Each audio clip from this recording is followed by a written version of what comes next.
Hello, what's up everybody, how are you doing? Welcome to another video. This is Gotham Knights. We are running this on Xbox Series X.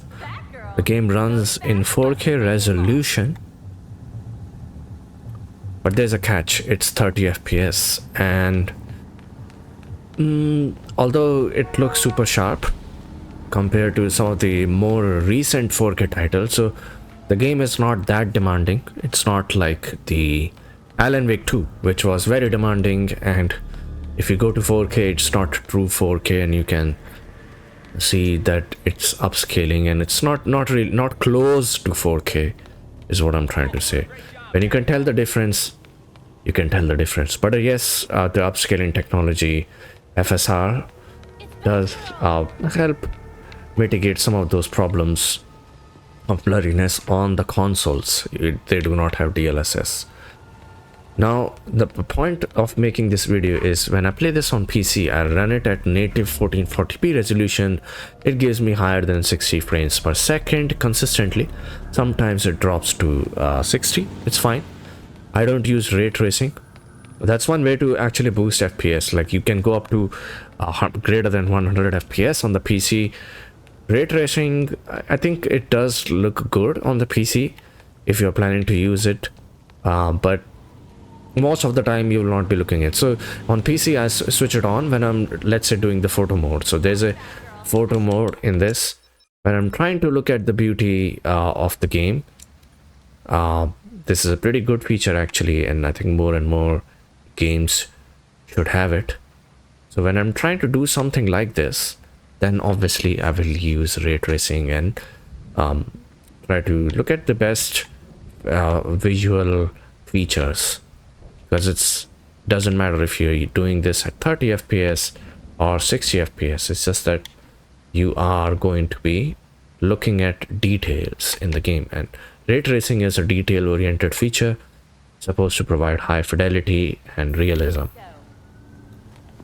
That being said, whenever you would be fighting anyone in this game, you would want 60 FPS bare minimum, and according to a few people on Reddit, that's not a problem. That it is a problem. If you're in an FPS or an action sequence, if you're locked to 30 FPS today, this time, when you're advertising it to be 120 FPS, VRR for modern TVs and whatnot, what's the point of buying a TV? Let's say you buy a TV. I game on the monitor. I need those frames, but let's say you buy the TV. Just try to understand it from a consumer perspective. It's supposed to have a 120 FPS mode. The modern TV you would buy probably at least a 60 FPS, because I know 60 FPS is there. Like it's always there in modern TVs. Okay, I don't even have a lot of money, and if our TV has 60 FPS 4K, pretty sure it should be there in every household, and or for the most people. Let's forget it, but those who are interested in gaming, getting a console, would already be having that TV. Let's put it like that. Now, you do not get to experience 60 FPS, even though you could have. This game would have ran at 1440p, 60 FPS easily. But you are not going to get to experience it, because the devs decided that for keeping consistency across the board for consoles, the Series S, I can understand it from that perspective, but Baldur's Gate 3 gave only 30 FPS to Series S when it came out, and it was a lot of debating with Microsoft. Baldur's Gate 3 said that we have to drop this feature parity, that Series S needs to have basically every single feature from the game. That's feature parity. It doesn't have the co-op feature, so it's better to Series S is just an entry-level console. It's good. It has certain, I've used it before I sold it to buy an X. You get the point. I think Series S is good.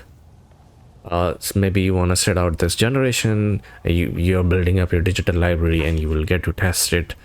Maybe you buy the best console that Microsoft will release later, if they are going to release an Xbox X Pro, which does seem to be the case in the future. Now, as far as the details are considered, I do think that the 4K looks nice. It's definitely a feature to have. but it feels so bad when you're fighting. Let's call the motorcycle that is going to show you how much. And by the way, your eyes do get adjusted to the 30 FPS. Your brain, it's not the eyes. The eyes can still read more than 360 frames per second. I think you get the more information you have per second, it's going to look much more smoother. So information from 60 frames per second is going to look much smoother. Obviously, it's just a fact of life. So why do these companies want to give you 30 FPS?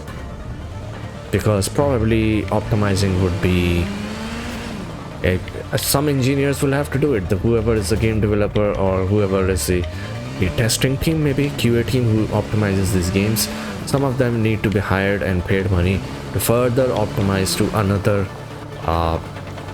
bring it to closer to 60 FPS. When they are trying, they will obviously try hard and hire the engineers and optimize it to 60 FPS. But you can clearly see how blurry this looks. If you're used to 30 FPS, if you game only on consoles, don't go for 60 FPS.